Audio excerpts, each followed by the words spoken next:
This episode of the Digital Desperadoes podcast is brought to you by SaferNet VPN, found online at safernet.com.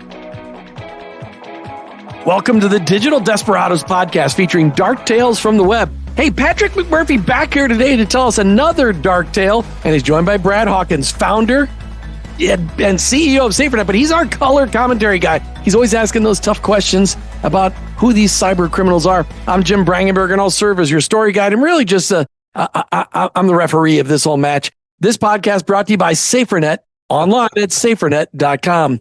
You know, it's great to have an app controlling your phone internet time, but how do you control time and access on your computer tablet? Wouldn't you like to just be able to set a timer and say, I'm only going to work 8 hours today, and you set the timer, and 8 hours later it shuts off? SaferNet can shield you against online threats, but it can also limit the time on your computer. SaferNet provides simplified cybersecurity for businesses and families with a VPN, internet controls, virus protection, 84 website filters. Everywhere you go, you're secure online. Get secure now. Sign up at safernet.com. That's safernet.com. Patrick, which dark, hideous tale are you telling us about today? Which naughty guy do we cover the story of today? So today, Jim, we're looking at Adrian Lamo, aka the homeless hacker. He is one of the most divisive figures in the hacking world. He really blurred the lines in terms of morality. A lot of his life kind of gets into conspiracy, but you'll find out why in a bit. So Lamo was born on February 20th, 1981 in Boston, Massachusetts. His father's Colombian, Mario, and his mother, Mary Atwood, is of Colombian descent, but she's a U.S. citizen. And so, despite being born in Boston, he does spend his childhood years in Colombia. So we're wondering why this guy got corrupted? I mean, we've all seen Romancing the Stone. We know Bogota, Colombia, not a great place to do legitimate things. I mean, we saw it in the movies. So Adrian, from a very, very early age, he has a strong interest in computers, like really nearly everyone we've covered. He's learning about computer networks, programming, and the internet just really on his own. Now, when he was a teenager, he moved to San Francisco, California, and he attended high schools in the area. He never graduated. His fascination with computers, he had no interest in formal studies. He just wanted to get into computers. And so his initial hacking activities began with what is known as grey hat hacking. And just to kind of look at what grey hat hacking is again.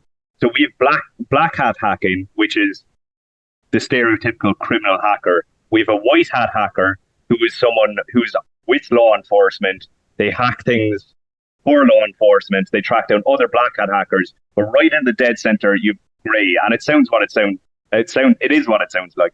They're kind of blurring the line, stepping between both worlds. I'll pretend like I'm helping you, but I'll rob you blind in the middle of it. Is that right? Exactly. Oftentimes, yeah. Oftentimes, they can be political, very political individuals often. What they do is illegal, but not necessarily always harmful. They do a lot of vandalizing, things like that. And so Adrian wanted to start it as a grey hat hacker, and he began with that. And his main goal at that point in his life, he wanted to highlight internet security flaws because he saw massive flaws in the internet. As the rise of the World Wide Web happened, as we knew it, he felt that many overlooked a lot of the glaring security issues that he saw within networks.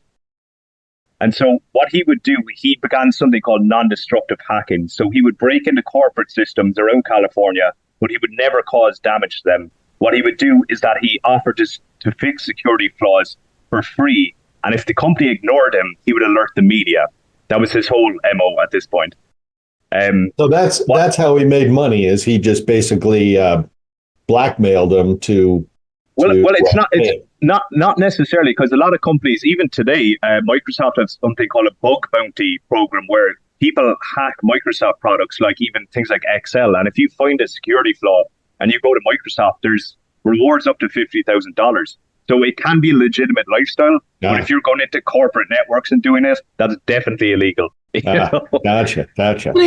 He's trying to help. He's doing it out of the goodness of his heart. He's like, you guys have an issue. Let me just tell you, here's the issue. And if you don't fix the issue, I'm going to tell everybody you got an issue so that you'll really have an issue. I mean, that's what he's saying. He's just helping. Exactly, right. What a good-hearted guy. Yeah. What Adrian wants is that he wants a corporation to hire him to a red team. Now, a red team is also called a red hat hacker. Now, not to overwhelm me with rainbow hackers at this point, but what a red hat is, it's just a white hat that works for a company with this specific goal of penetration testing of systems to make sure they're watertight. That's all he wants. He wants to be recruited at this point. So apparently hackers have no real flavor for color. So they got white hats and black hats and gray hats and red hats. But what about blue and yellow and green? I mean, I just don't understand this. It's a matter of time. It's a matter of time. We'll have different color hackers. Just remind you that this podcast brought to you by SaferNet. Check it out online, safernet.com, safernet.com. It will change your life and make working on your computer, your phone, your tablet, everywhere you go, a lot safer. You can even use that hotel Wi-Fi if you've got SaferNet on your devices. Back to you, Patrick.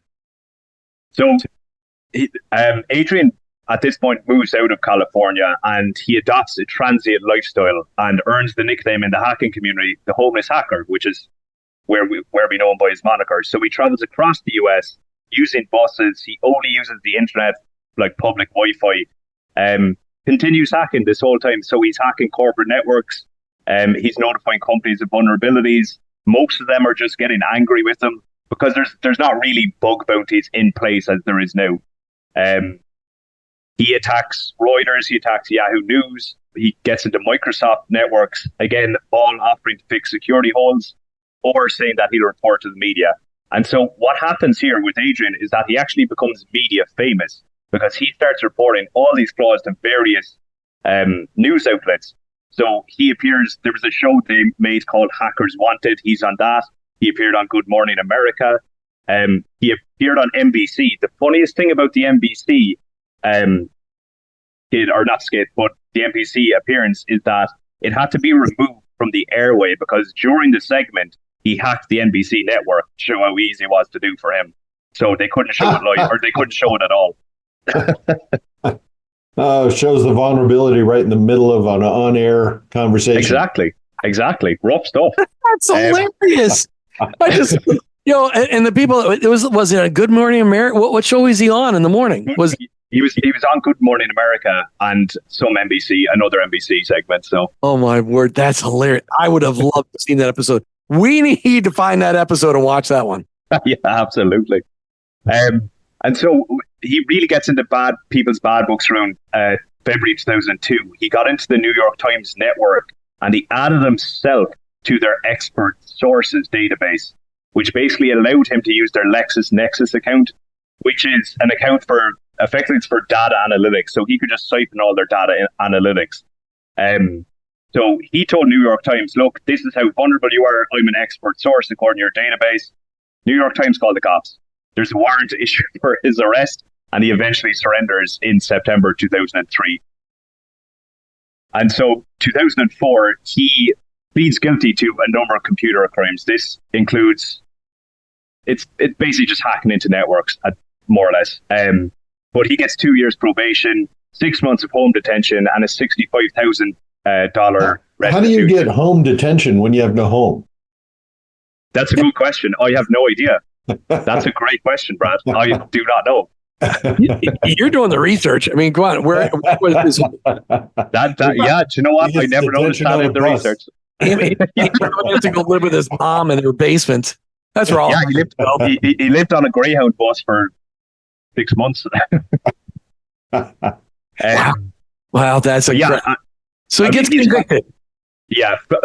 Convicted for compromising security at basically multiple large corporations. Bunch of chickens. Now, He was at the same time. Is he making money through that process? So does he have plenty of money at that point? Not really. He would get every so often. He would get a bug bounty, but mostly it's just people saying that no, we're not going to pay you anything, and then he goes to the media, and I'm sure he's getting paid for his media appearances. Then, of course.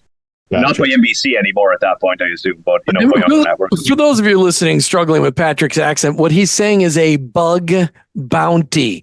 So he's gone in and found a bug in their software, not a literal bug, but a software bug, and he's offering to fix it for a fee. And now in today's world, there are bug bounties out there where people, if you find a flaw, they'll pay you to find out where that flaw is so they can get it fixed. Bug bounty. Just that was the interpretation there here in English. Podcast brought to you by SaferNet. When you have a VPN on your internet access, your internet speeds up dramatically. Introducing SaferNet VPN to our great audience out here, SaferNetVPN.com, your ultimate cybersecurity solution. Protect your business with ease. Enjoy the power of a virtual private network with internet controls, virus protection, website filters, all in one app. An app for your phone, your laptop, your desktops, your tablets, everywhere you go. Stay safe online. Try SaferNet VPN online and surf safely. Sign up at safernet.com. That's safernet.com. Right. So post-prison life, this is where we get into the muck and a bit of the conspiracy as well. So after prison, Lamo decided that, he did not want to go back to prison. So he's still great at hacking, but does it very quietly. He's not informing media, things like that. And what he becomes is that he becomes a significant contributor to WikiLeaks. And so eventually, you guys may remember, was that Chelsea Manning released a list of WikiLeaks donors. Now, no one knew at that point it was Chelsea Manning leaking them, but Lamo gets leaked as a donor, and he's so furious that he turns in Chelsea Manning for being the one who leaked the list. And so Patrick, about what year is this? So this would have been. That would have been what, 2012, was it? I was going to say 12 or 13, yeah. Yeah, Okay. 12 or 13, I believe, yeah. And so, people will mostly know Chelsea Manning for leaking the collateral murder video that was infamous at the time. So you really have two people who are leaking documents the whole time, pitted against each other. So really, when Lamo was asked about why he informed on Manning, he cited potential dangers to lives. However, he did face a lot of backlash and accusations of treason, even from the hacking community. So it was really split down the middle here in the hacking community. It's probably one of the most divisive arguments they've ever had. Now, at this time, I always laugh at this point. So Lamo said he got really into body hacking. And what body hacking is known to, as the rest of us, is drug addiction. He basically experimented with a bunch of drugs and called it body hacking.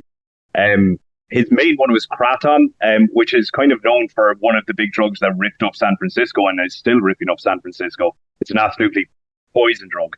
But after the Manning incident, when a lot of his peers have turned his back on him, his drug use escalates.